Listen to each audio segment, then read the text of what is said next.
Yes, a very good evening to one and all present here. HIS Ignites Minds is back with another very interesting and invigorating session for the children, parents, and teachers. And as always, I've been telling HIS Ignites Minds is to ignite a spark within all of us as responsible individuals towards the society, as students, parents, and teachers, because all of us have a role to perform. And when we at Hindustan International School began HIS Ignites Minds, we wanted to expose children to those wonderful individuals in the society who have made a life for themselves, a name for themselves through sheer hard work, and have chosen different paths to make that wonderful glory come to them. So, on behalf of everyone at Hindustan International School, may I welcome each one of you to this very special edition of HIS Ignites Minds on the cyber world, the good and bad.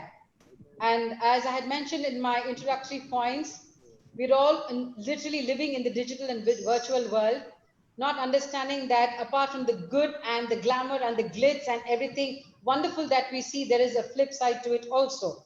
Not going much into the details because I would love our speakers, eminent speakers, to talk about it. We are very, very fortunate to have Dr. Kannan Girish with us today. Doctor, welcome to you to speak in brief about this very wonderful gentleman and a great human being. He is an MBBS and MD psychiatry, consultant psychiatrist, psychotherapist and counselor, founder and CEO, Live Life Education Private Limited.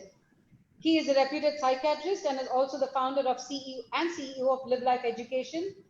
And what made him take up this profession, or what has driven him to touch so many lives, I will want to hear it from him.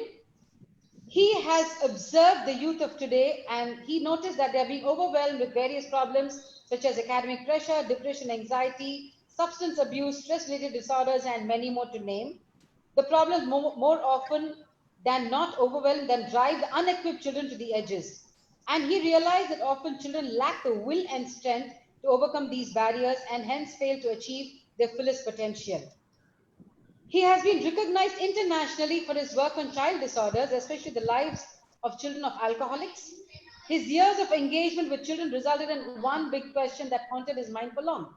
While our education system attempts to prepare our children to be industry ready, are the systems ensuring that children are life ready? A very, very pertinent question.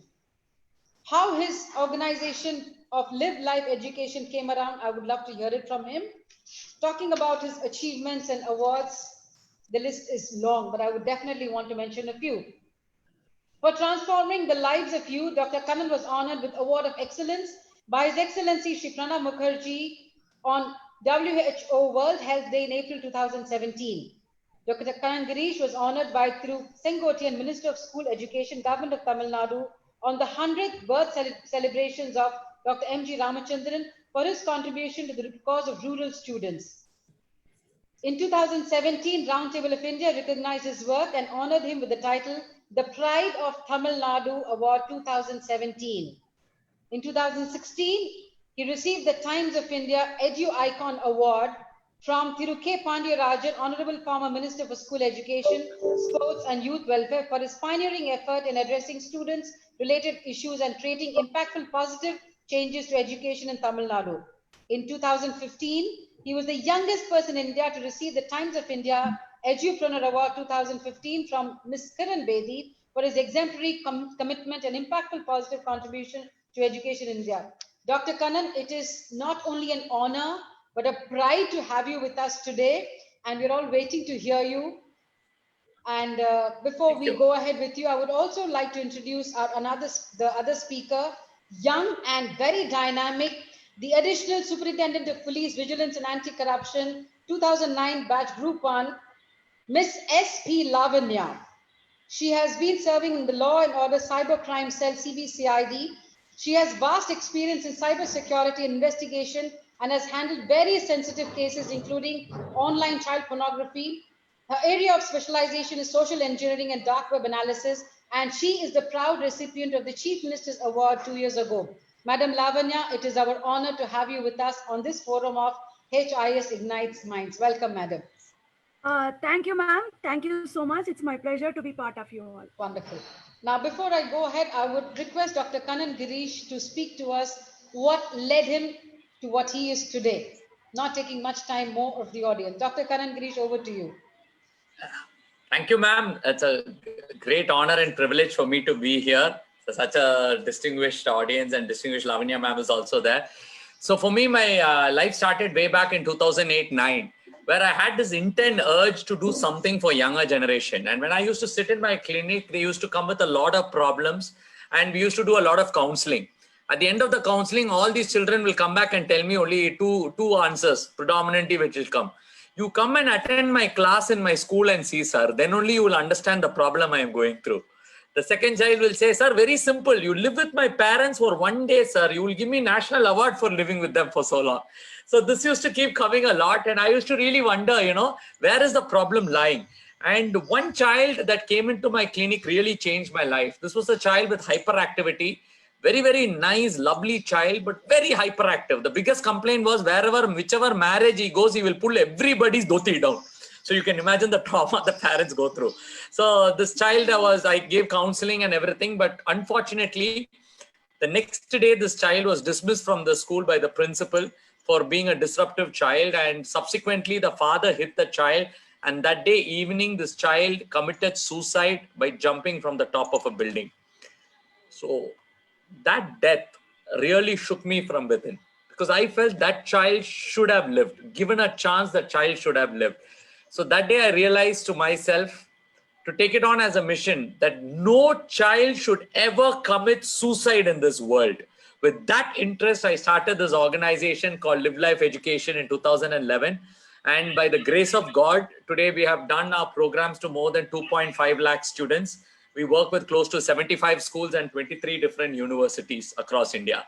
So the core of what I do today is very simple. I want children to feel empowered, loved, skilled, and really be able to guide them as a way of culture in habitual patterns, rather than always sitting and counseling them and telling them what to do and what not to do. They need to get empowered. So empowering the children through lovely habits. So that's where I am really working on towards creating those kind of schools which really empower the children. Yeah. Doctor, when you say empowering the children, I think we all as teachers, parents and educators need to recognize that every child is different and unique in his or own way. And once that understanding comes, teaching them or guiding them is not going to be a problem. And about expectations, I will come back to you later. Sure. Thank you so much for that. Madam Lavanya, we would love to hear it from you. How did you even think of taking up such a sensitive profession? As you look so proud about it today, you look so owned about it today. How did you even think about it? Being a part of civil service is always my dream from my childhood. When in my interesting part is my initial itself is SP actually. When she took attendance on the fund, she just raised her head and asked, "Who is that?" And I raised, "Are you going to become a police officer?" Till that time, I didn't have that idea at all. But that seat she saw on me when I entered 6th standard was always in my mind, and civil service was always my dream. So once I finished my college, I prepared for civil service, and luckily I got the service which my teacher dreamt and even my mom dreamt. That's how. And policing is actually a very, very interesting area for the women to work on, because we women always empathize and sympathize on the issues much better. We can understand the issue on a wholesome basis, social, economical. Whenever a crime occurs, we won't see it, how it is happening, what is the reason behind it. And moreover, the crime against women and children are increasing in a higher number. So definitely, women should come to policing, and it is a very interesting area to work on also. Ma'am, that's wonderful to hear. And it's so nice to hear that a teacher sowed the seed of that interest or that motivation to you. So I think all the teachers who are listening to me, we must understand that it's so important for us to, lay the right seed for the child to capture and build his own castle or dream or his empire. Thank you, ma'am, once again. Now, to both of you, my question is, as I said in my introductory remarks, we have literally shifted from a real world to the virtual world. And we find everything so raw. It was difficult in the beginning. The apprehensions were there. The struggle was there, but suddenly we found everything so comfortable. We could go to a classroom from the comfort of our homes. Every teacher could log in from anywhere that she is. Every child could study from wherever he or she is. And we had so many options to go, so many websites to reach. We didn't have to go to the library to pick up books. We didn't have to go searching for reference book. Everything was available at the click of a button. But the same click of the button could lead us to, could lead us to sites which are not even welcomed, which could be in one word, I would say dangerous. And I think our children and all of us should understand the flip side to the digitalization of education. I would love to hear your remarks on that and the kind of concerns that we need to be careful about. Doctor, can I begin with you first?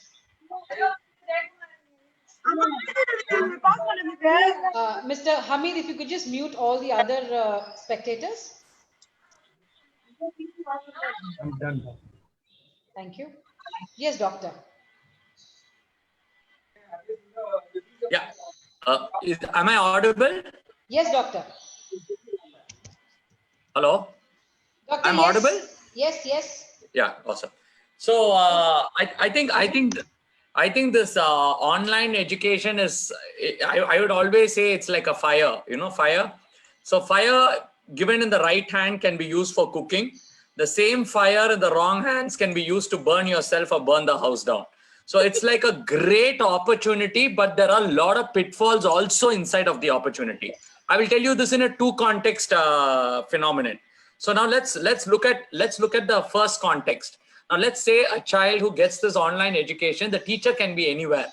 The child has got great access to great technology, learning.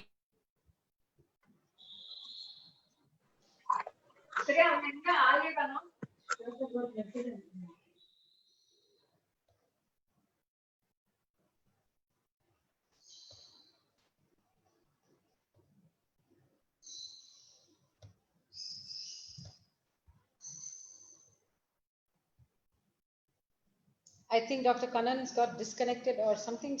I mean, we are kind of prepared for these kind of technical glitches. Lavanya, madam, if you could just continue till Dr. Kannan could join us back again. Yeah. As Kannan sir rightly pointed out, it is like a fire. I used to say it has to be used as an electricity. Once the electricity was invented, you cannot say that just because you get a shock, you cannot use it. You cannot sit in the dark. That's how you insulate yourself to use the current. That is how you have to use the online medium. See, the education has become online. All the facilities has become online. That students, the last year and this year is a major jump in the technological field, even in education. The way they use the online medium for education and the access to the devices, and we parent cannot restrict the devices from the students. That parents have to understand first. And in every school, in every platform, wherever I go, what I say is, please don't ask the students not to use the technology. Most of the parents say, don't touch it, don't use that, don't use that. If you use the word don't, they'll definitely try to explore it. We have to tell them, use it, but use it wisely.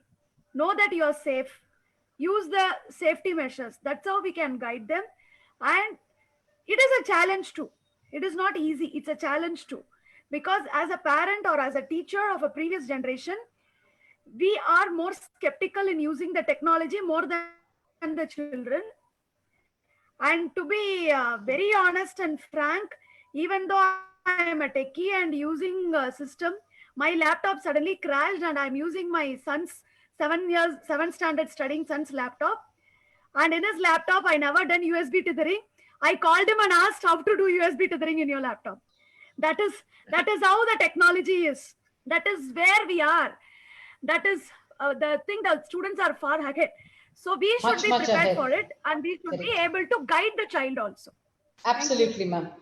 Ma'am, Dr. Kannan, you're back. Thank you so much. I think we just continue from No Yeah. issues, doctor. We're ready for So all those. what I said is like, see, using of the technology, in my opinion, is like fire. You know, you can use a fire for cooking.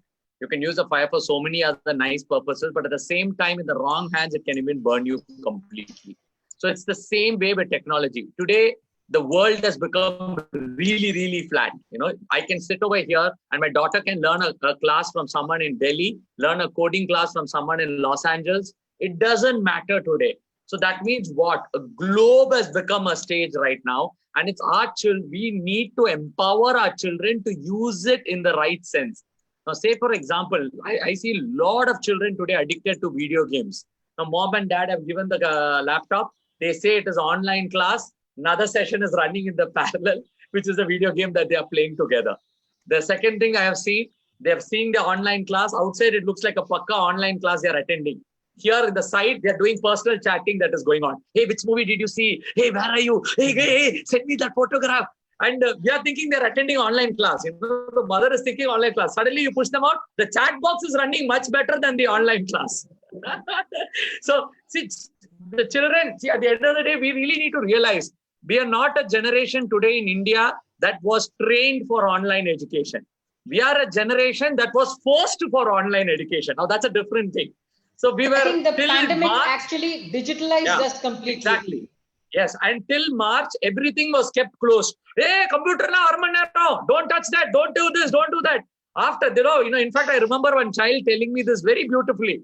Sir, till March, my teachers were telling, don't come online. Don't waste your time. Don't do this.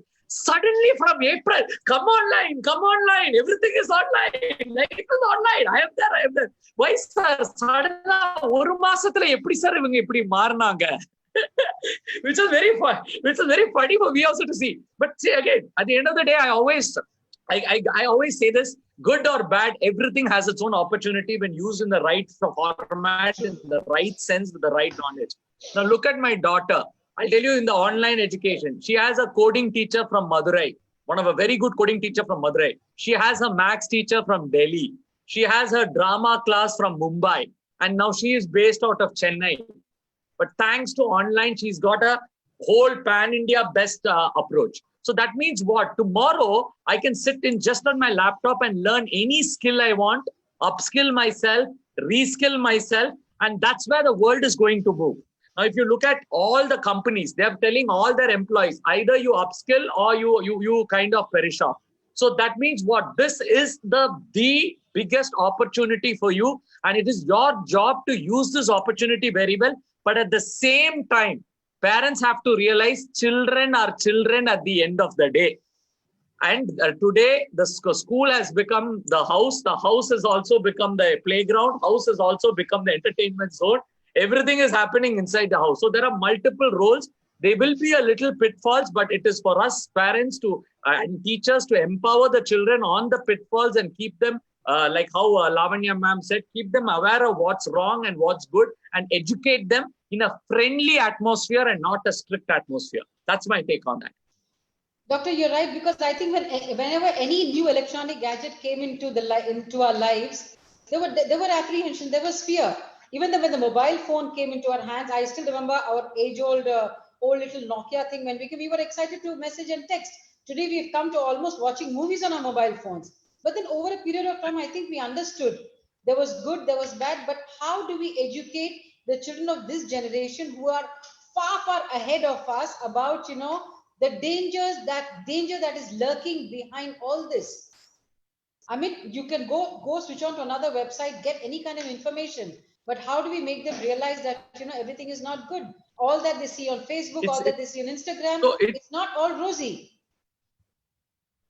It's not only about the website today. See, the very sad part of today, I'm sure Lavanya ma'am also will agree, is that anybody can go to Facebook or Instagram and post an ad today. And that ad can be clicked by anybody of any age group.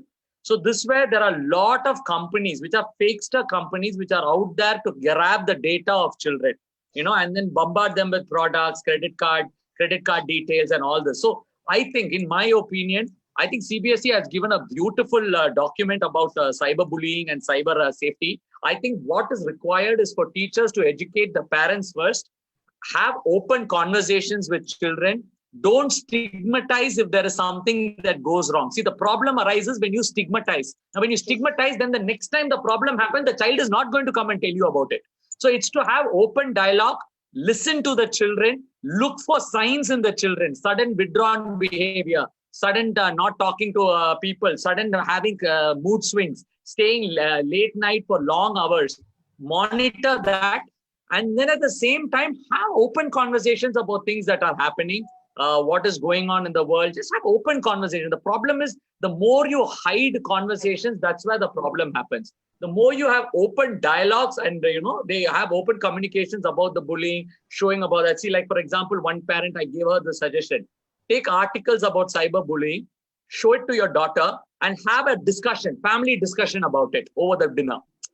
So something like that where you have open conversations of topics that you don't speak of. That's the first thing. Second, always when you talk to children, give real case examples. Children don't want to be told, don't do that, don't do this. Then they only want to do that. They don't like to hear Their no. interest is only that. 24/7, they are thinking only about what you said, don't do. All what you said, do has been forgotten then. So my take for that is very simple. Rather than saying, don't do that, don't do this, have an open conversation. Talk to them about it. Tell them about it. Engage them about it. Ask them their opinions about it. Ask them how they came up with that opinion. Rather than advising, let's look at collaborating with them and making them aware. Second, please don't try, the more you try to hide things, the more they want to explore things. The more the things are open and have open conversations, the more the children are okay and they identify which is right and which is wrong much, much, much easier. So this is my take on that. Absolutely, doctor. Lavanya ma'am, coming to you, and as doctor mentioned about cyberbullying and all those, sensitive things that we need to handle the children with. How would you do this? I think you just mentioned you yourself have an adolescent at home. When it comes to very sensitive topics like cyberbullying or things which are not supposed to foray into, how would you advise us or how would you advise the children about it? Now, adolescence is such an age where the child, wants to start being by himself. He doesn't want to be said or told or guided or mentored. Yes, as doctor said, open conversation is a wonderful idea. But coming from somebody, from a profession, from someone like you, how would you advise us? Yeah. With regard to the cyber crimes against children, yes, definitely it's happening in big number. The variation of degree is from milder to most aggressive. And first part is about the awareness among the parents or the guardians who are around the children. Because we are going to monitor a child in a subject which we are having less knowledge than the child. That we should be very clear. So the parents, as Kannan sir told, we should not say don't do it, don't do that. They cannot understand things beyond a point. If you say cyberbullying, they can't even imagine and see what those things are. Because as a child, from the heart of a child, if you see the world, you see only the good things, happier things, good parents, good teachers. That's it. They can't see a criminal. They cannot imagine a criminal, or they cannot imagine some wrongdoings to him. Because as a women also, we think that more than men, women think that it can happen to next door, not to us. Even such in adult age, we can't think that way. We cannot expect our children. So basically, we have to teach the children what is happening around, what can happen around. Like we started teaching the children good touch and bad touch. When we were in school, good touch and bad touch were not taught. It was taught at home, but it came to school. Like that, cyber awareness education should be taught at school. What is bullying? Nowadays, bullying physically in school is more happening than in cyber world. If you sit among the children, they'll bully each other. They don't know it is an offense at all. They'll keep bullying. All these things, we have to make them understand what is bullying. And number two, we have to teach them to whom we have to be friends with. That is more important, because most of the children are getting engaged by the criminals in the chat rooms or in the messengers or through Facebook or something like that. So the first thing we have to tell them who you can be friends with. And for that, the parents have to be taught or created awareness about it. Parents think that giving a laptop, giving them education and getting them good stuff is end of the thing. It is not so. Parents have to audit themselves at least once in a week how much time they spent with the children. It is not taking them to a hotel or drive or something. How much quality time you spent sitting with the children and talking to them. And as Dr. Kannan pointed out, we have to give national award to the child really to be with us for a day, because we put pressure on everything what we want from the child. We never listen what the child want from us. We never listen to them, what is the stress they have. Even writing a homework for a page is a stress in that age. They are already seeing the monitor from morning to evening, and again they have to sit and write, again they have to upload it. All these things are current happenings right now. Even that gives a small stress, but we think that the child is in a happier, merry world. What is not there for my child? Morning I'm giving this breakfast, they have a laptop, they play, they have good food. All the times I give snacks, they have online video games. But what is the child undergoing? Most of the child become a victim of cyber crime only because of the isolation psychologically, not physically. Isolation psychologically. They will not have a person to share things. That is where they are being trapped. We don't talk to the child as a child. If the child has committed a mistake, the first person to come in their mind is either parent or the teacher. We should actually gain that confidence.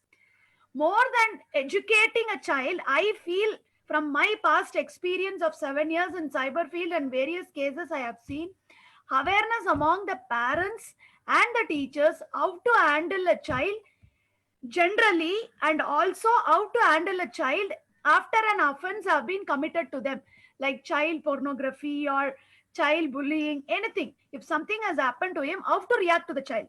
We Indian parents have the mentality of, still now we have the mentality of beating the child or at least shouting at the child. Putting fear into the child. And yeah, that should not be there. In the part of the teacher, even though beating and all is over, it is an last era story. This is the gossiping about a child within the teachers. And it will be agreed. A child will be cornered. A child, that child only. No, for them, no, that cyber issue. This is how not only the students will actually support each other. The teacher will go and gossip among the teachers and the matter spreads, which I feel is more offensive than the milder version which the child would have undergone from a stranger.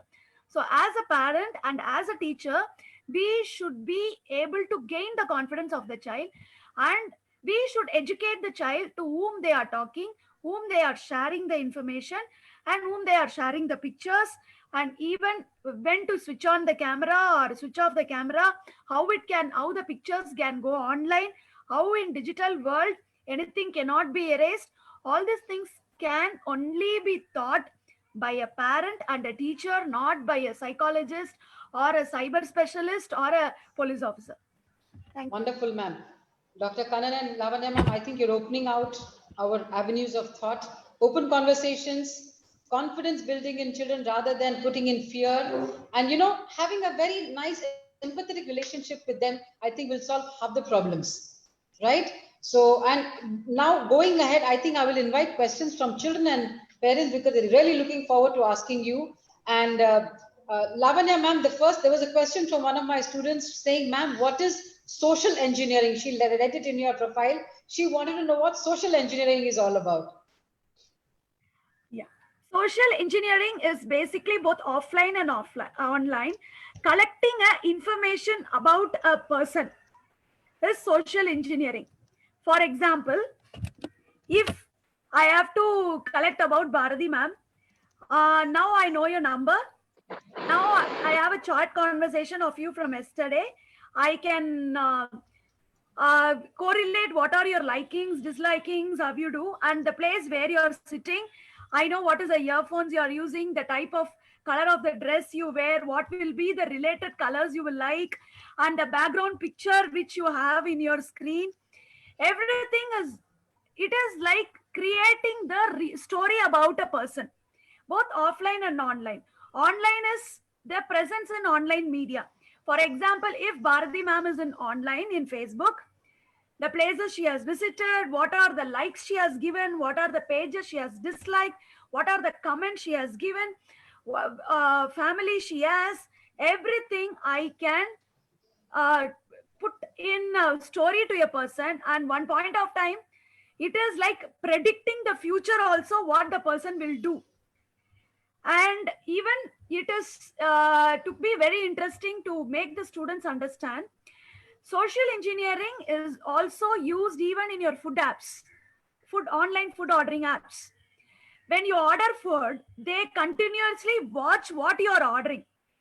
So beyond a point, they'll suggest you, it is a Tuesday, you will eat pizza today. Shall we order one? That is how the message will come. That is called social engineering. Social engineering is about human hacking. It is not hacking of a computer. Wow. It is about human hacking sounds very frightening. But I think I'm glad about that. We definitely got to know what it is all about. As the children are getting ready with the questions, Dr. Kannan, I want to ask you a question. I think one thing I can add here, Bharati. Yes, sir. Bharati ma'am, I think one thing you can add here from what she said, I would request all the children to watch the movie called Social Dilemma on Netflix. Yes, there is a documentary called Social Dilemma on Netflix. Yes, if you watch that, you will really understand what the social engineering is and how artificial intelligence, machine learning can be used to manipulate people's thinking processes and create an addictive environment. So you will get a lot of insight because of that. Yeah. So do we say that we're literally being controlled by machines and the social media world? We are already controlled. We are already controlled. But have we given ourselves so much? Doctor, have I'll give you a simple example, simple example. Say, for example, you start criticizing a particular government or a particular person, okay, or a particular event on your social media post. Then what happens is all the posts that come up to you will be people who are also criticizing the same person. And all evidences based on that, according algorithmically, it will start showing you. So that's why when you start clicking to a website which buys jewelry, you'll start getting a lot of jewelry ads everywhere. It's like that. So that's how the machine is actually, that's how the algorithm is put. And so it's a very dangerous trend, but that's how they also make money, because Facebook is free, Google is free. The only way they make money is we are the money for them. They give our data to people and they give the appropriate ads and appropriate things and they make money. So we need to understand, and I think every child needs to understand, you are the product of any social media app. You are the product. The product is not what you're buying. You are the product. You are the product they are selling to that customer over there. It's a very, very interesting yet, apprehensive perspective. I think I had a parent, Mr. Murli, wanting to ask us a question. Mr. Murli, your question, please. Vijay, can you unmute Mr. Murli, please? And children and teachers, those who want to ask questions, please type it out here so that we can go ahead with this absolutely exciting conversation we are having. Vijay, Hamid, can you please unmute Mr. Murli? Some technical problem, I'm not unmuting. Mr. Murli, can you please check if you can unmute yourself? Yes, ma'am. I can. Thank you for the. Thank you, ma'am. Thank you for the giving the great opportunity for the parents. Okay, and thank you, Lavanya madam, as well as Grisha, for your great lectures. It's really great. So, ma'am, actually, Lavanya ma'am, I would like to ask something like how to minimize this like cyber-related things. Like, for example, I'll tell you an example. Recently, one of my colleague, right, the teacher, the kid she's in online classes. Suddenly, one pop-up message came. She clicked that one. So what happened? Suddenly, whatever the money, it's gone. Her father's money actually. that how to control this kind of cycles.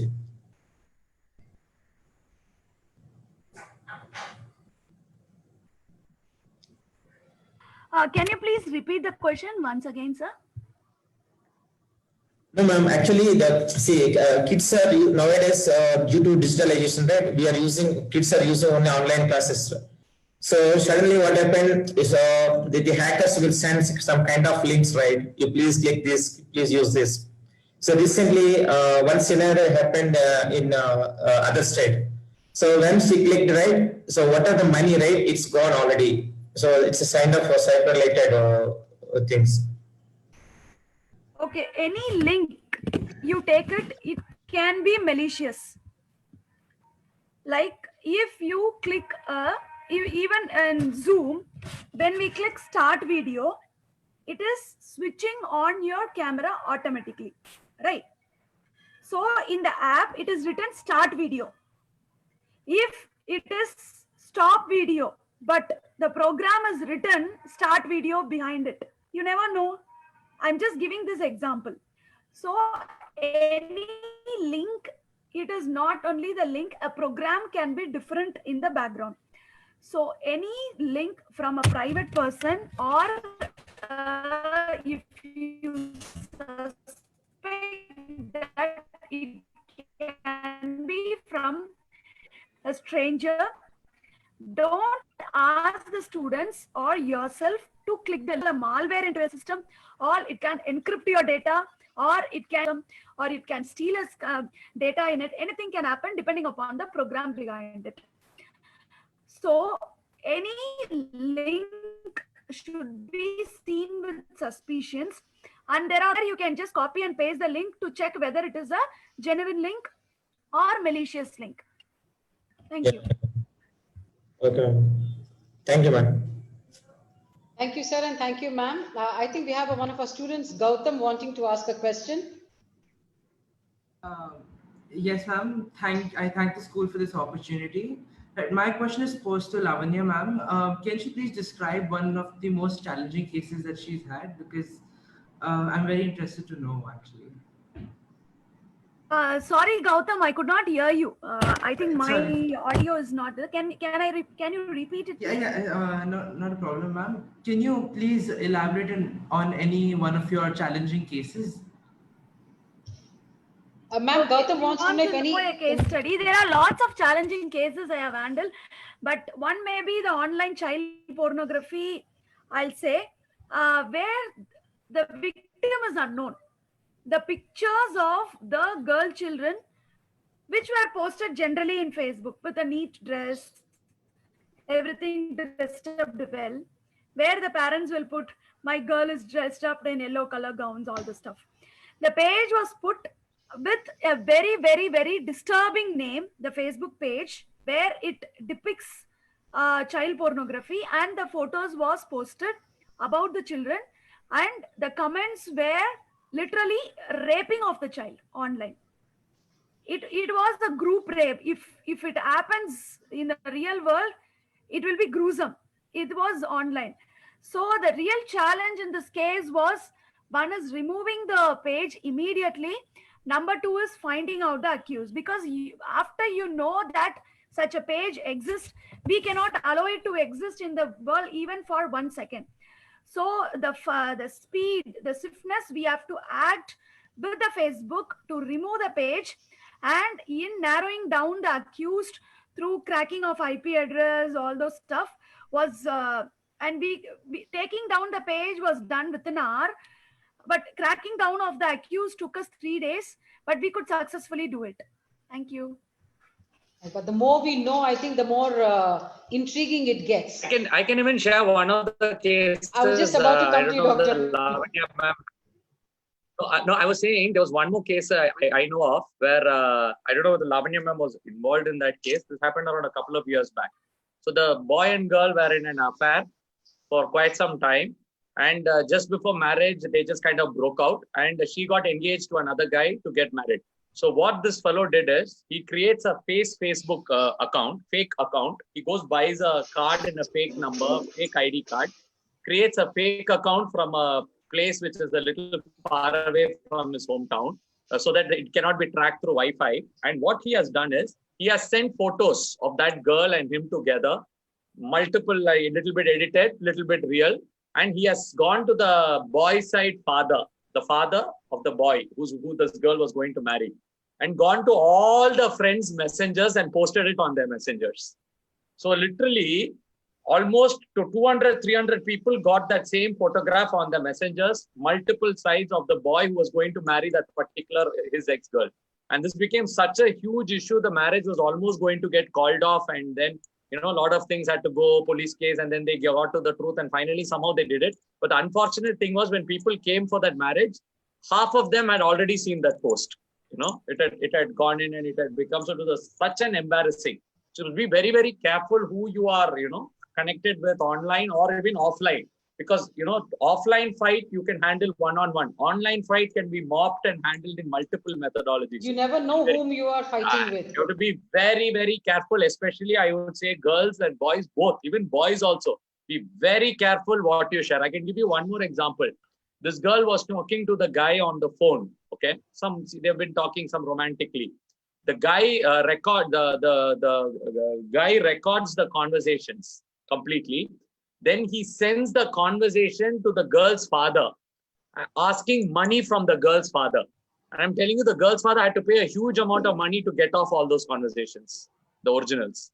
So I'm telling you, so a lot of things happen. And the worst part is, unless this is something that they can't handle, most of this doesn't go and get noticed because they hush it up. Most of this is all hushed up. But you have to be very, very careful what you speak with strangers, what you speak with people on the phone, because everything can be, today, voice recording is such an easy app. Just 1 minute, you can voice record anything. You can screen record even your WhatsApp conversation. You think WhatsApp is nothing. You can screen record your WhatsApp conversation also. There are apps to screen record WhatsApp conversations. So they can screen record anything and they can edit it with an editing software, a simple editing software like Canva or something which is free. And they can reframe it and show it in a totally different meaning today. So be very, very careful what you talk with people on the phone and especially over the net. And my question is, please don't talk to strangers, even if they are friends of your friends, because Facebook has this habit of showing friends of friends. If you have not met people, you don't know the backgrounds, please don't talk about that. Especially your school-going girls and boys, because everybody is sitting in the house, your friend will call and tell you, my cousin is available free. He's an engineering student. He liked your profile on Facebook. Would you like to talk to him? Now, sir, you will be simply sitting in the house. It will be very tempting. Now, that temptation will lead to something else. Please understand, I always have this theory when I talk to children. Only the fellow who has no other work will be ready to chat with you 24/7. The guy who has work will have other work to do and he will be busy doing that. So and please understand, if a guy or a girl is talking to you 24/7 romantically on the phone, then please understand you're one among many numbers that person has spoken to, because no school gives training for this. The fellow has got trained by speaking to multiple people. So you please be aware of that. Very, very important you be aware of it. Yes, ma'am. I mean, thank you for this. Children, please remember, we're not trying to frighten you, but we're trying to make you aware of it. What, how much, and where you are now. You are a part of the whole world. The whole world is a part of you. But you have to use your discretion, and that is precisely this entire program is all about. Doctor, thank you so much for those insights. Lavanya ma'am, are you in? Yeah, I have come back, ma'am. Okay. We have Kavin Siddharth coming up with a question for our speakers. Kavin, go ahead, son. Kavin, you need to take care of your audio.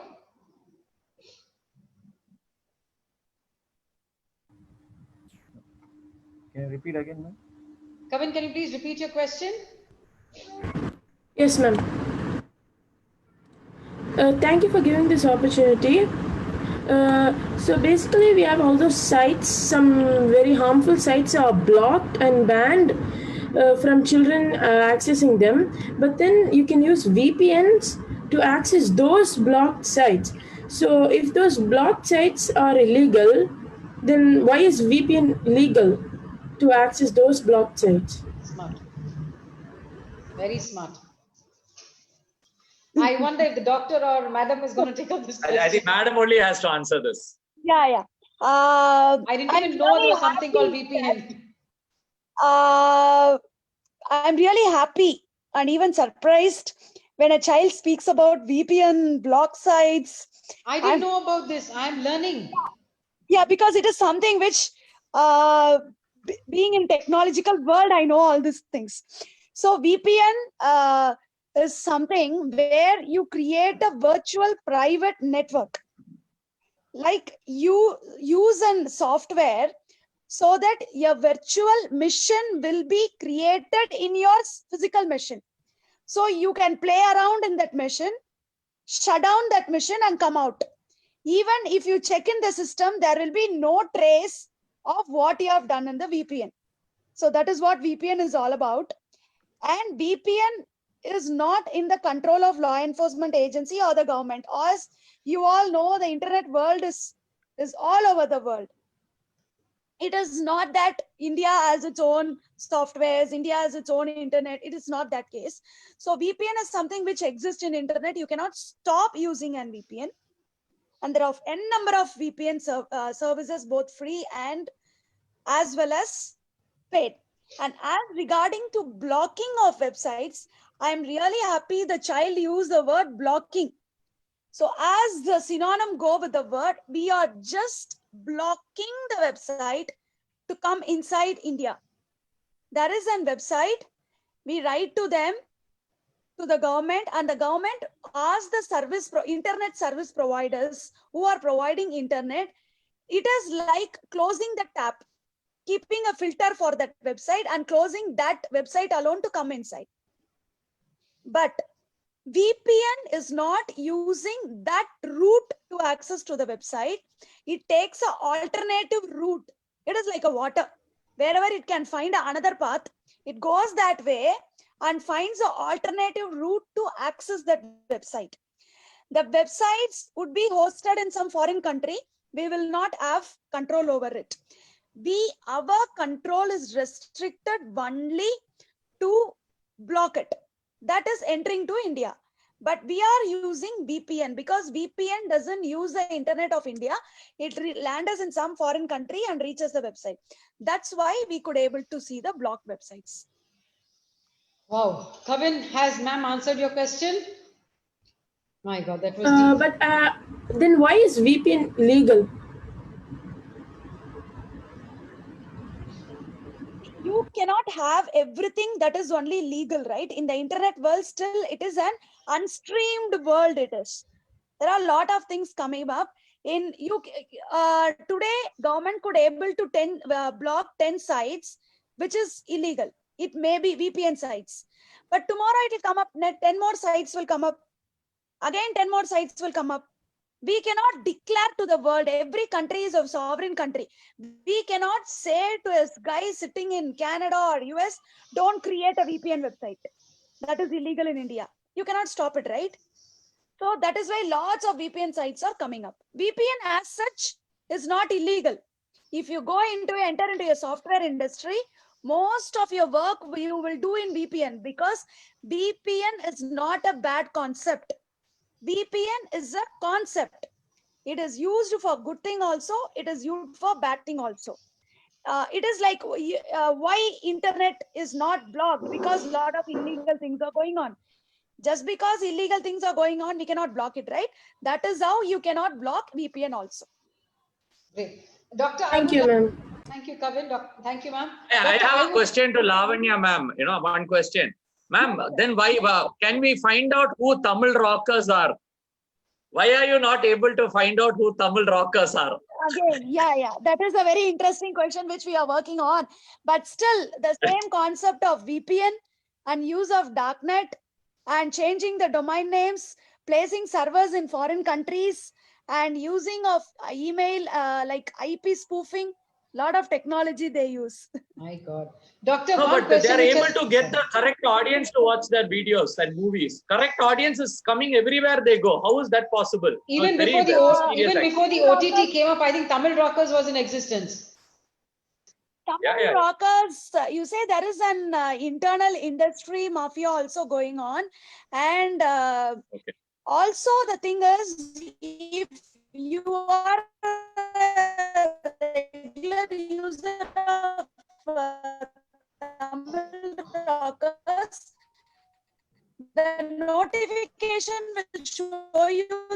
next website which they are going to launch. If it is only with a change of domain name, and it is very easy to. Okay. Doctor, I want you to take one Yes, question which has come on the chat box. The child, as Nathan John has asked, ma'am, why use Facebook and Insta if there are so many problems? Is it a personal discretion? And as ma'am rightly said, there must be a good side to it also. You're Yes, asking doctor. me, ma'am? I want you to take up this question. See, you should first understand for all children, I'm telling you this, please understand the history of the social media apps. So we started way back with Orkut and Mindspace, and this whole Facebook concept came as Face Smash. It was started in the dorm of Harvard Medical College because Mark Zuckerberg's girlfriend dumped him.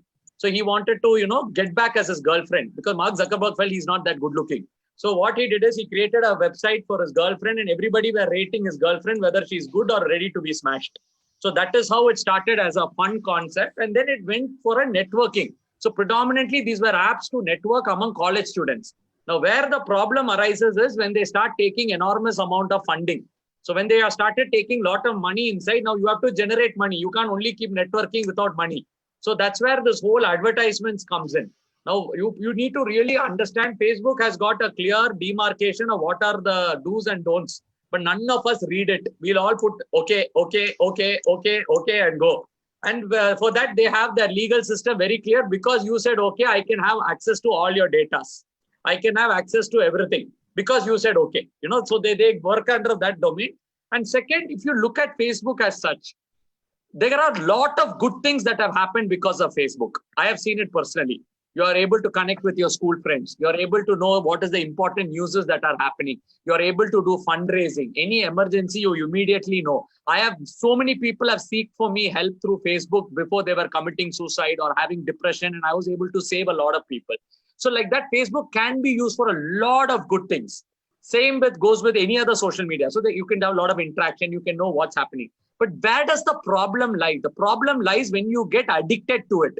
Without seeing my likes, I had a girl who came to me saying this, I am not getting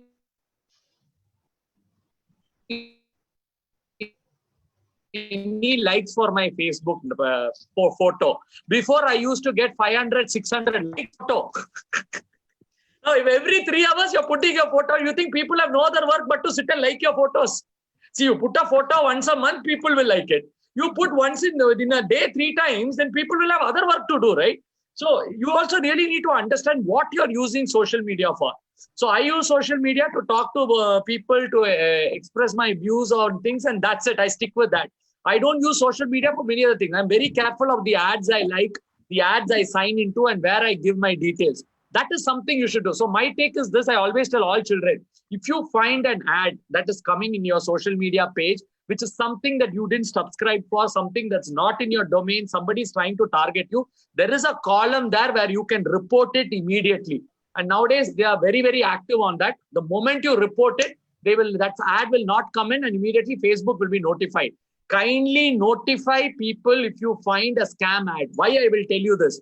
If you don't notify, Facebook has an option where you can tag your friends of friends. So the moment they tagged me, now I am not sitting and liking that. So immediately Facebook goes to all my Facebook friends saying that, okay, maybe Kannan likes this, but he's not also would like that particular thing. So that same ad will start coming to all my friends. So you need to be very, very careful about it. So if you find something that is not this, immediately put it as misleading and scam and press the button and inform Facebook and give you a valid reason if that. That way you will be protected because that data will be stored, following which similar kind of people who try to target you will be blocked automatically through that algorithm. So my take on that is, yes, there is a lot of good also through Facebook. There is a lot of bad also happening, but please understand internet is here to stay. Social media is here to stay. It will metamorphose from Facebook to TikTok to Instagram. Maybe something new will come out next, but it will not go away because people want some format to live digitally today. Like how I live online, I want to live digitally. Digitally, what am I doing? So that's a presence that everybody today are investing in. So very sad to see newspapers have died today. Very sad.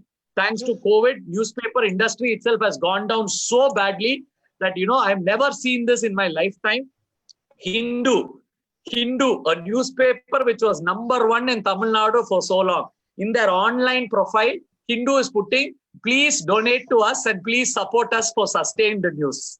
Which is very, very sad to see an iconic newspaper like Hindu itself putting that ad. Same goes with Times of India. So newspapers are at a very, very sad location, because of which today anybody is a newspaper. Anybody on Facebook can put something on there and he becomes a reporter today. So we have a lot of people who have taken that. So you should always take it with a pinch of salt. Be aware, cross-check, cross-verify. And please, please, please, my only take for all of you, if you find someone misleading and targeting, please inform the set organization and also your parents or some elders.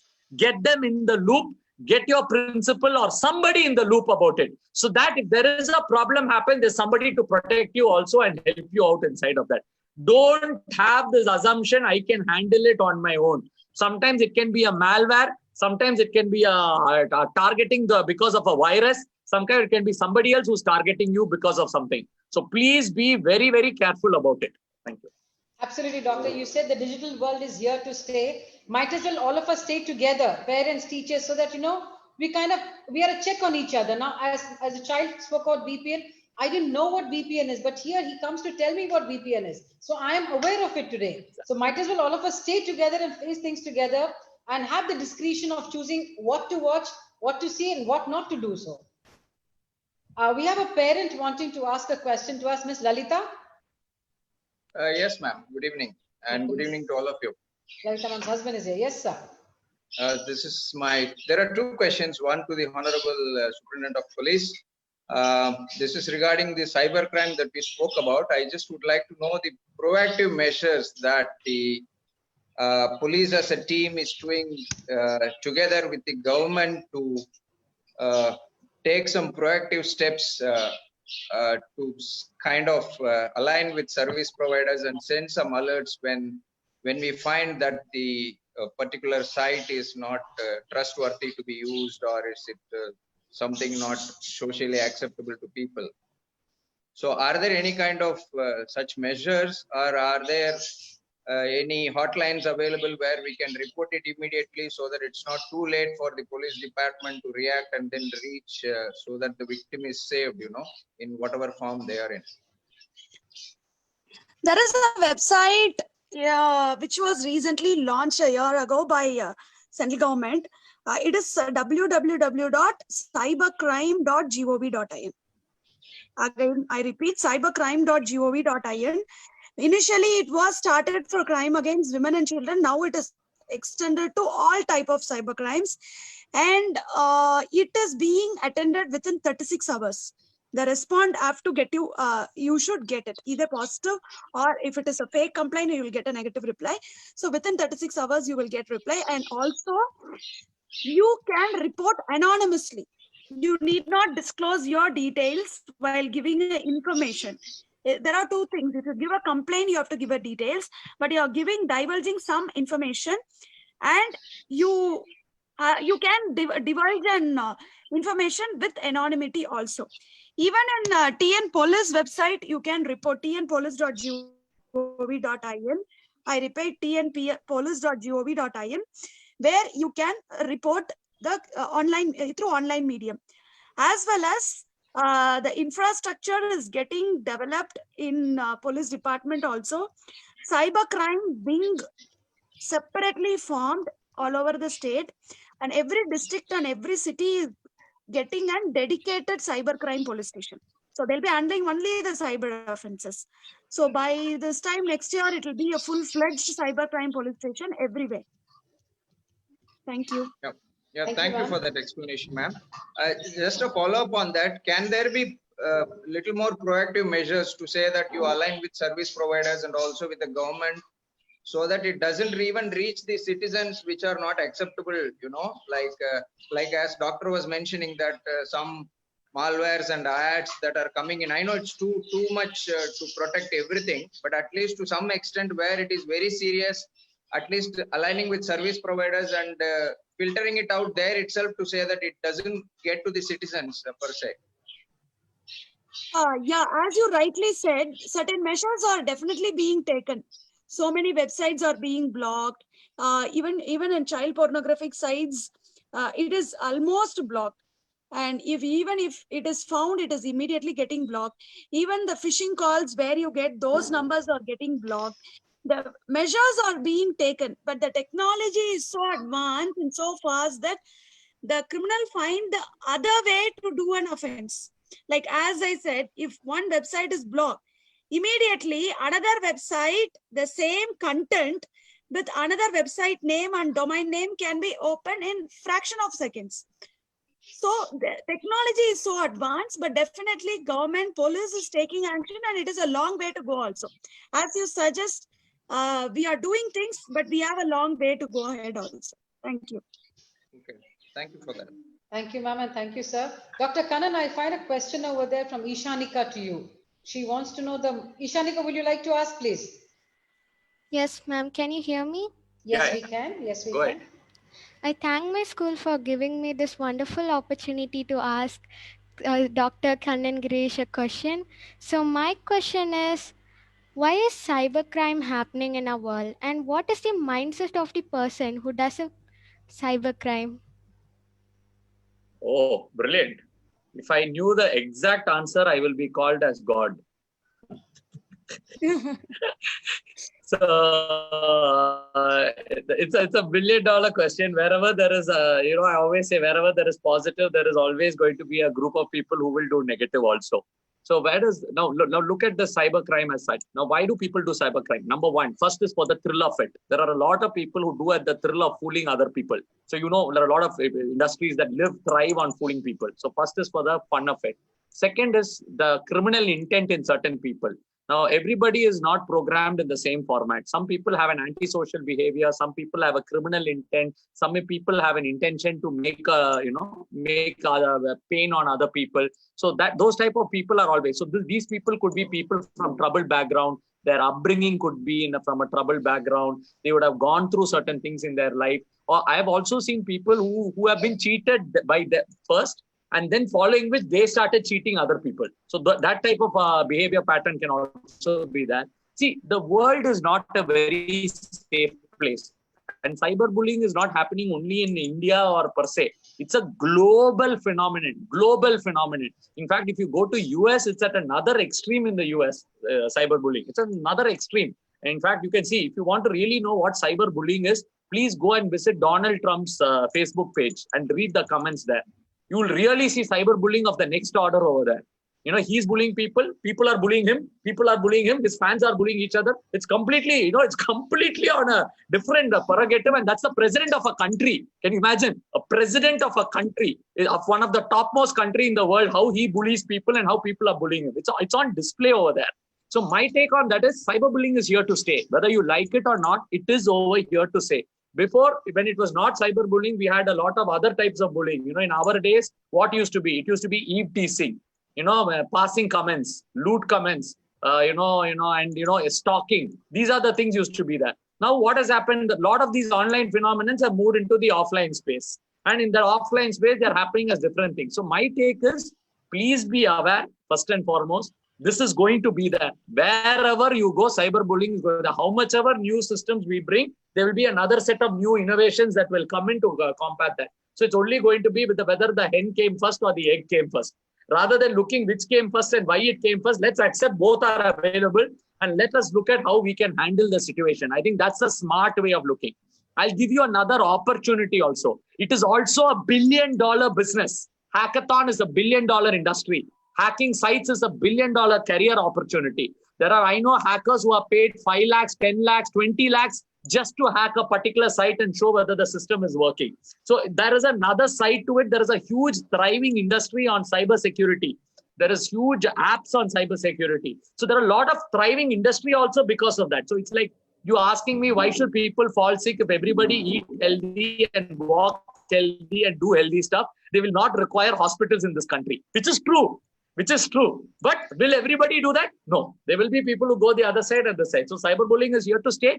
It's our job to be aware of it, be careful about it, and also know how to handle it effectively if we fall to the trap. And my take on that is always inform the elders and trusted people around you and inform that particular site that such a thing has happened. I'll tell you one simple example. A child on Facebook gave the phone number for an ad for buying a particular product which he liked. The people took that the phone number, and immediately they messaged on that phone number. Now, this happened to be the phone which the father and the child use with a credit card detail. So this child gave the credit card number without the father's knowledge. And when the message came on the phone, right, she deleted the message. Now, they told her they are withdrawing only around 3,000 rupees. So she thought it is okay. 3,000, I will tell my dad later when the product comes. Now, what happened was 2 zeros was added along with the 3,000. It ended up as a 3 lakh being going out. Immediately, the father got an intimidation on his email. By the time the father could go in and see it, it was not an Indian site. This was wire transferred to some other company. They were not able to even trace it after that. So you need to be very, very, very, very careful who you're giving your data with. My take, don't give your data to anybody online. I always tell this to anybody. Don't give your data to anybody online because it's very dangerous, because once you give it, I see, like, for example, if I type my number out on my phone, it's stored in my phone memory. It's stored in all the apps that I have downloaded. It's a digital imprint that's going to stay for a long, saying that I am associated with it. So I would suggest, as children, don't get involved in it. If you want something, talk to your parents, let your parents buy it. Let your parents get it for you online. So that way you're also safe and you don't get involved in those type of murky deals. Yeah. Brilliant. Thank you, Doctor. Doctor, we have one of our teachers coming up with a question. Preeti, who will you ask me a question to? To Madam? I would like to ask Dr. Kannan. Hello, sir. Good evening. It's wonderful listening to you both, actually. So much learning for us. So my question for you is, how can we make parents to understand even they require psychological help in terms of raising their child at this pandemic time, no?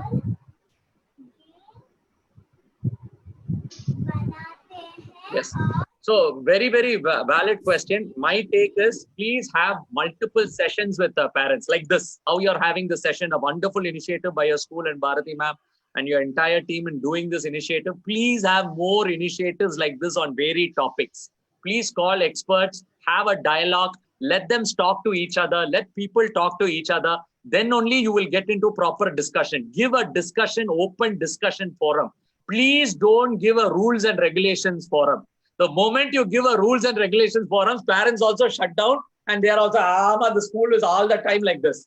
Create open forums, open dialogues, let people talk to each other, let people interact. Second, get the experts, talk to the experts, open the floor out, have children also inside of these conversations. So my take is that please have open discussions, open forums. And I'll tell every parent, I tell this mandatorily. I think even your school should do this. Ask every parent to go through the CBSE site on cyber safety.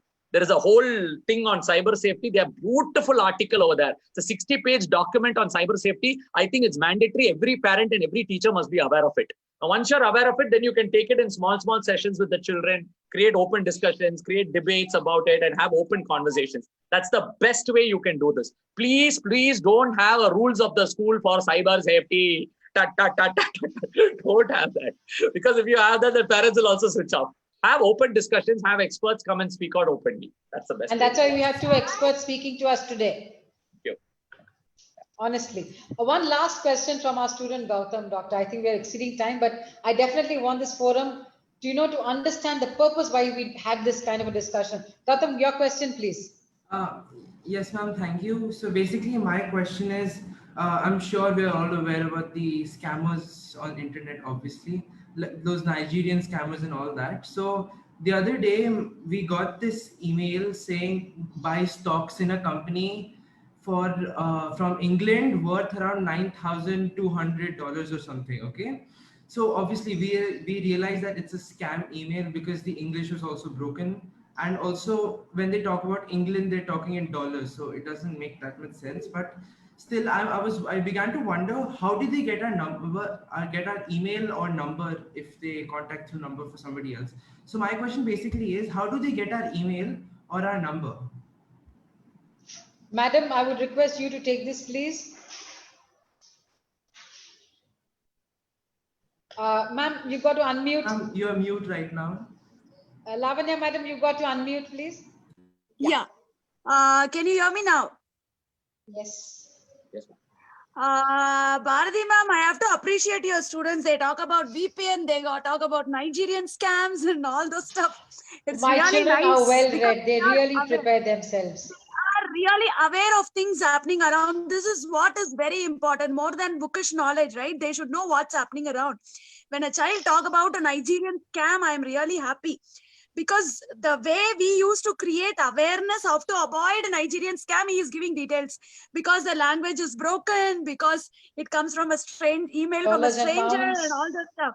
It's really awesome, Gautam. It's really good. And the thing is, how they do get the phone numbers and email addresses. How many places we have left our traces? If you have gone to Hamleys, Gautam, how many have you written your email ID and phone number to get the offers? In how many websites we have given our email IDs and phone numbers? How many food apps we are using? How many online shopping apps we are using? It is too, even since you people know technologically more, I'm saying, if you go in dark web, if you pay some amount of dollars, you will get data. Getting data about a person is not difficult. And Dr. Kannan rightly pointed out, if something is free in internet, you are the product. So you are being already sold. All your details were sold. Just your email and phone number is very easy. They know more about you.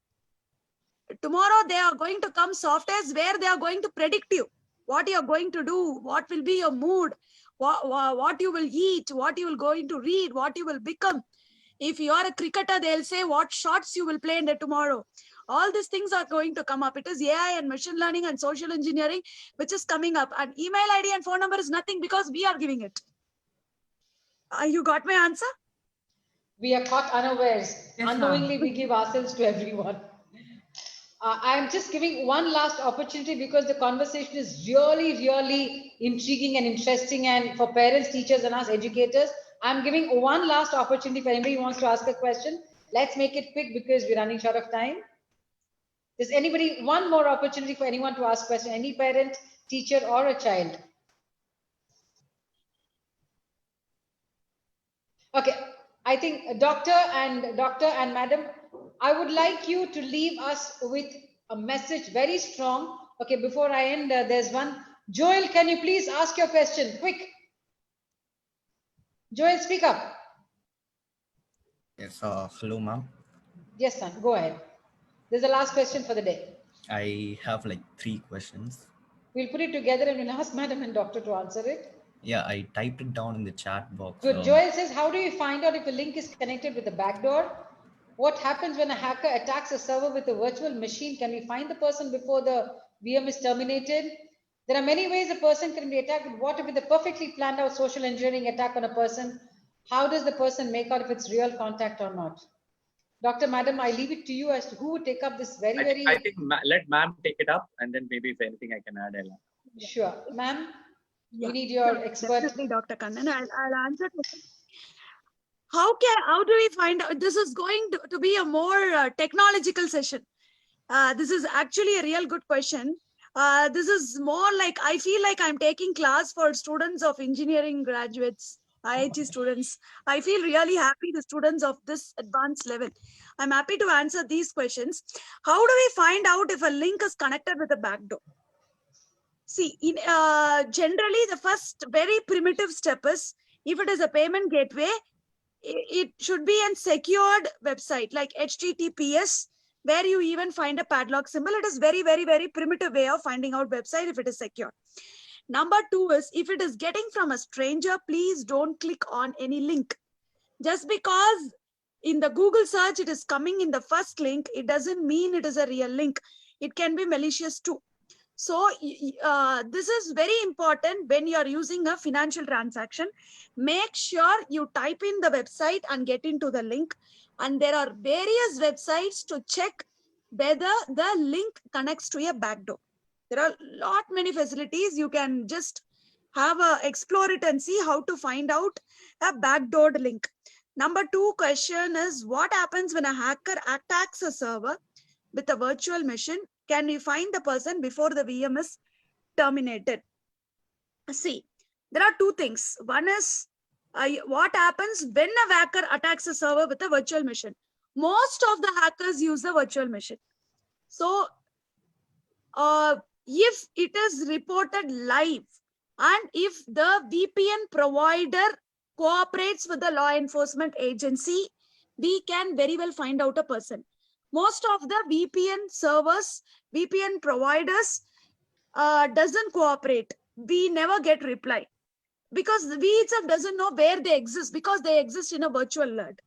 To be very hypothetical, if the VPN provider cooperates, if it is a live attack and the system admin who is monitoring the attack reports immediately, definitely we could able to crack the accused. Number 3 is there are many ways a person can be attacked. But what if a perfectly planned out social engineering attack on a person? How does the man make out if it is real contact or not? This is like, see, if social engineering, I'll say again and again, any concept is not bad as such. It has both positives and negatives. Social engineering is as such a good concept, and it is not attack. It is about finding about you. Even now, so many matrimonial alliances are being contacted for finding out the online presence of a person, how he is, what his likes, what he dislikes, all those stuff. And also nowadays, employers are using social engineering to find about the employee, his social presence in online as well as offline, to find about what the person is. So it is not attack as such. It is about finding a person. If you want to prevent yourself being exposed to it, give minimal information as much as possible to the outside world. For example, if I think one of the parent left the conversation, left the meeting, just leaving a message like, I'm having a meeting with a US client, right? So this is the way we let out information. I'm not offensive about the parent here. I'm just giving a live example. Now I know the name of the person. Now I know what type of the person by the question he asked. What is his technological background? What is his technological knowledge and all the stuff? And now I know he is in a meeting with a US client. So now I know what he is basically just being in a Zoom meeting with him for half an hour. So this is called social engineering. This is how we let our information. If you want to restrict yourself, you can just write, I'm engaged in another work. I'm leaving the meeting. So that is where the difference lies. Now I don't have the information what he is going to do next half an hour. Now I have to explore more to find out the person. But he has let out the information about him that he has gone and meeting with a US client.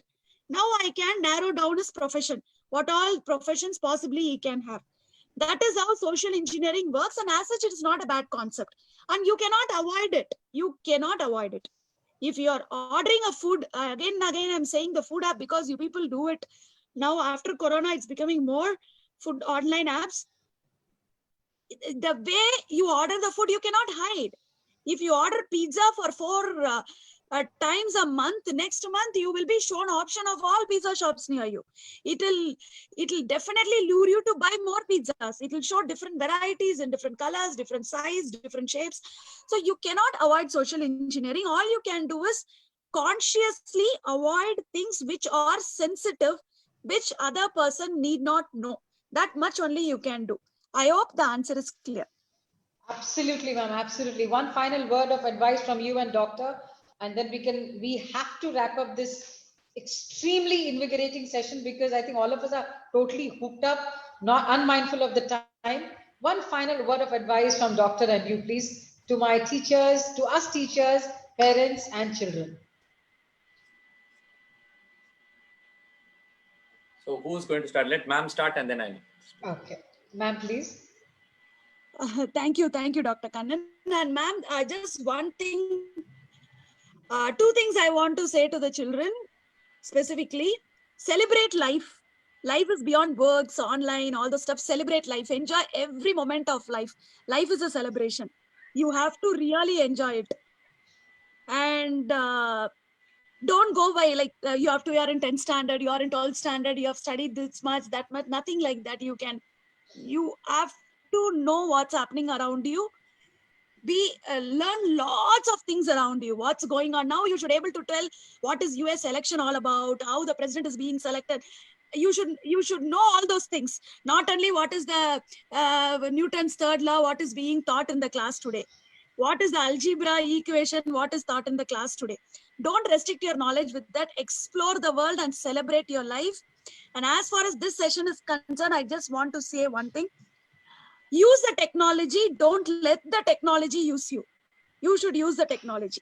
Thank you. Thank you, ma'am. Thank you, Kannan sir. Nice talking to you, and students and children. My love to you all. Thank you. Thank you, ma'am. Thank you so much. Doctor?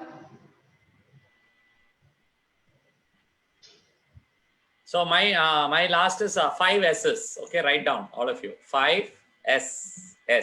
Okay. First S is safety. Whatever you're doing, be safe. That's most important. It's better to be safe than sorry. Second, be secure. Know where you're giving your details. So first is safety. Second S is security. These two are fundamentally critical. Third S is simplicity. What is simplicity? Don't complicate things. Things are get complicated. Make it simple. I'm going to social media for what? Entertainment. Stick with a little entertainment and come out of it at the right time. Don't make that entertainment your life. Then what happens is a big problem. You are going in for a big trouble. When you go there, you simply define why you're going to that particular site, what you're going to do. That's it. So safety, this thing, and then is simplicity. The next thing is I want all of you to understand is social. What is social? Social, the term social is to be social. And the first people you have to be social is your family first. Friends next, who are physical. Now that is not that, then only comes the social media part. So now it is the reverse. Social media first, family last. Now don't go in that order. So have your family, that's most important, your parents, spending time with these people, and always understand children are children only for a very short period of time. You are in this position only for a short period of time. How you use this time will determine what you will become in future. So use this time very, very clearly. And the last test I want to tell all of you is smile. You are not going to take back anything when you are going to die. So the best thing you can take back is create beautiful memories by smiling. And I would conclude with a small story. In 1669, there was the global plague flu pandemic in London, and everything was locked down for 2 years. So there was this group of students from Trinity College and Cambridge College and Oxford College who were very frustrated because they have to now go back and live with their parents or someplace, and their freedom is gone and throttled, and there's a lockdown and everything. So all of them went. Lot of them started to drink, and they became addicted to drinking, drugs, all sorts of things. They became addicted. A couple of students decided to read, and a very, very small set of students decided what I can contribute after what I read. And once the plague got over, one guy came out with what he had created and presented as a thesis paper in Trinity College. And that thesis paper is today called as calculus. Your calculus was created in the 1669 global pandemic, which is the plague pandemic in London, by none other than Sir Isaac Newton. My God. The person I'm talking is about Isaac Newton. So it is not about what happened. It is about what you do about that what happened that defines who you are. Now, Isaac Newton also could have drunk like his friends. Isaac Newton also could have gambled, go around and done all sorts of things. But Isaac Newton chose to focus on what he can do inside of that pandemic, how he can make maximum productive use of himself. And that's what he created. So that's in your hands. So all of you are having the gift of what Isaac Newton had at that time. Just use that gift in the right direction. When you use it in the right direction, then you get the right impact and the right results. God bless you all. Thank you so much, Bharati ma'am. Thank you so much, Lavanya ma'am. It's a great honor and privilege. If there's any cases, I will definitely connect with you, Lavanya ma'am. And thank you to the wonderful students for being so proactive, so energetic, and all of, being so enthusiastic. And the questions you asked, I was itself thinking, in the lockdown, our children have grown so much. Now I also have to learn all of this and grow, because tomorrow I'll be getting cases on VPN. And if I don't know what VPN is, I might think something else. So for us, VPN is ventilation, pressure, naturality. That is what we are thinking in a lockdown VPN is. And now there's so much more to VPN. So now I need to now really educate myself about this VPN and all that. Thank you all. It has been educative for me, learned a lot. Thank you all, and God bless all of you all. Looking forward to more opportunities like this to interact with all of you all. Thank you, Bharti ma'am. And thank you, doctor, and thank you, ma'am. As you said, one plague Newton came up. So 2020, I'm sure many of my Hindustan children will be remembered as wonderful products because of the questions. You've seen it yourself. You have witnessed to yourself the kind of thinking that is happening. But I must say, you both have added so much of value to our children and parents at Hindustan. I cannot thank you enough, but my heartfelt gratitude for both of you for enlightening us on the good and bad of the world, of the cyber world. And this session means a lot to all of us. So Dr. Kannan and Madam Lavanya, wishing you both great times ahead and success in your respective professions. Keep inspiring us, keep enlightening us, and a big, big thank you from all of us at Hindustan International Schools. And children and teachers and parents, thank you very much for joining us. Have a great weekend and keep thinking about all that has been spoken today. It will definitely mean a lot to us, and we will be more clear in our thoughts and our words and our deeds. So thank you, everyone, and signing off. Have a great weekend. Thank you, doctor. Thank you, ma'am. Thank you. Bye. Bye.